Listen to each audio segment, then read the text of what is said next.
নমস্কাৰ মৰমৰ ছাত্ৰ ছাত্ৰীসকল, আজি আমি আলোচনা কৰিম ক্লাছ 7ৰ ইংৰাজীৰ লেসন নম্বৰ 6। আমাৰ পাঠটোৰ নাম কি আছে চোৱা তোমালোকে, ষ্টিল ছিংগিং ইনসাইড, ভিতৰত এতিয়ালৈকে গায়ে আছে। তোমালোকে প্ৰথমত চাবা এক্টিভিটিছখিনি। এক্টিভিটিছৰ যিমানখিনি কুৱেশ্যন আছে মই সকলোবিলাক ইয়াত লৈ আহিছোঁ অতি চমুকে তোমালোকৰ সুবিধাৰ কাৰণে। তোমালোকে জাষ্ট ভিডিঅ' চাই থাকা, তোমালোকে এইবিলাক কুৱেশ্যন এনচাৰ ইয়াতে পাই যাবা। তাৰ আগতে এই বক্সটো তোমালোকে ফিল আপ কৰি ল'বা, বক্সটো ফিল আপ কৰি লৈ আহিছোঁ।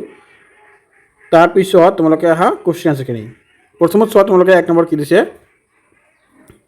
Read Nimi's diary entry and answer the following questions write in the full sentence.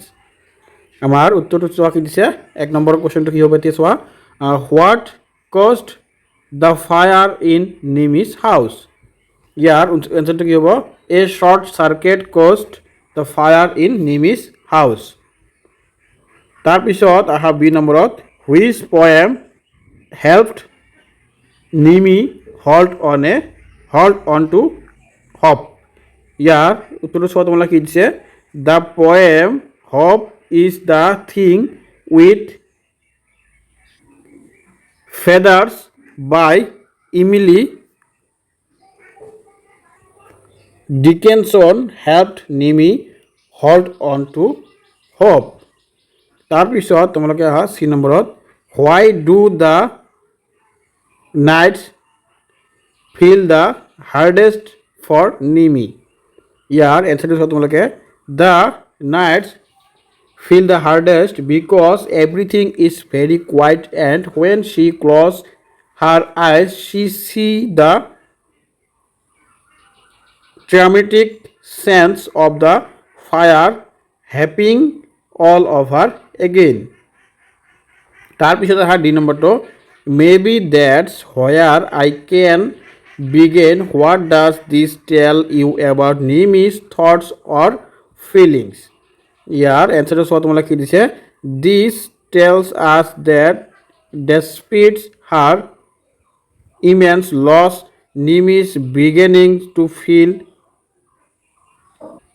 resilient, optimistic and determined to rebuild her life from her memories and ideas. তাৰপিছত আহা question number E, have you ever been in a situation where you felt everything was lost? What helped you feel better or hopeful again?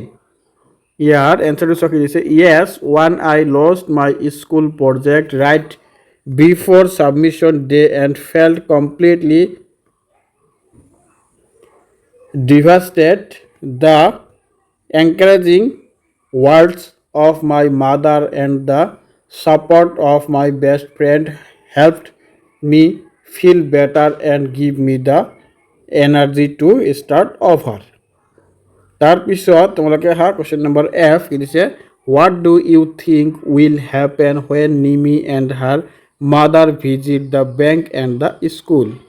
ইয়াৰ উত্তৰটো কি হ'ব, when they visit the bank and the school they will begin the slow' process of documentation and paperwork to restore their lost certificates, financial accounts and official identity.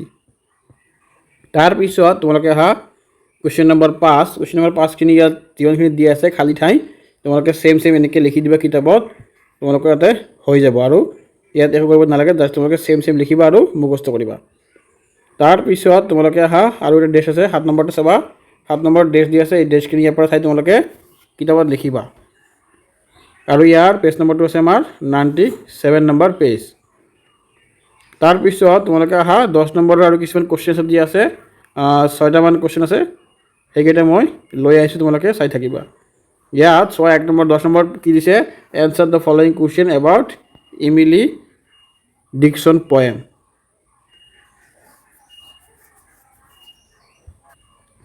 আমাৰ 1 number চোৱা কি দিছে, what does the poet compare hope to in the poem.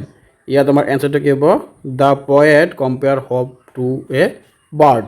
2 number কি দিছে, where does the poet say the bird of hope lives. ইয়াৰ এনচাৰটো কি হৈ যাব কি হ'ব চোৱা the poet says that the bird of hope purchase and leaves inside the human চল 3 নম্বৰটো কি আছে in what kind of situation does the poet চে হোপ ইজ প্ৰেজেণ্ট ইয়াৰ আমাৰ এনচাৰটো কি হ'ব দ্য পয়েট চেজ hope is present all the time but it is felt most powerfully in difficult situations like severe storms, silly lands, and strange seas. 4 number কি দিয়েছে how does the poet describe the power of hope in storms and in hard times? এনসারটা কি হবে the poet describes hope as a unbreakable force that is not turned ever sweeter when the storm rains, keeping many people warm without asking for everything return. 5 number কি দিয়েছে find out the line in the poem that shows hope is strength. The line is and sweater in the gale is hard or that kept so many warm.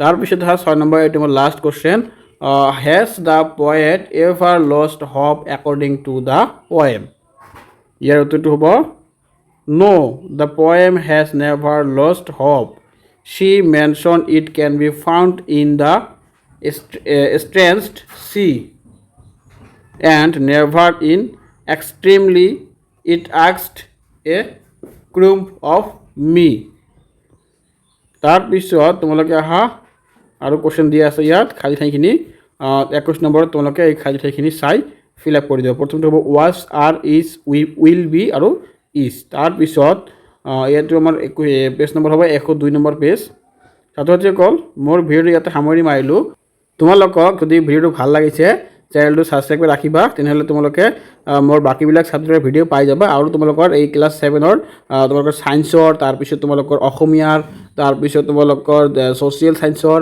হিন্দীৰ এই সকলোবিলাক ছাবজেক্টৰ video' তোমালোকে এইটো চেনেলতে পাই যাবা চ' তোমালোকে একো কৰিবলৈ দৰকাৰ নাই জাষ্ট তোমালোকে চেনেলটো ছাবস্ক্ৰাইব কৰি ৰাখি দিয়া তোমালোকে অট'মেটিকলি এই বস্তুবিলাকৰ ন'টিফিকেশ্যন পাই যাবা আৰু ভালকৈ তোমালোকে বস্তুখিনি চাব পাৰিবা চ' আজিৰ ভিডিঅ'টো ইয়াতে সামৰণি মাৰিলোঁ ধন্যবাদ ভালকৈ পঢ়িবা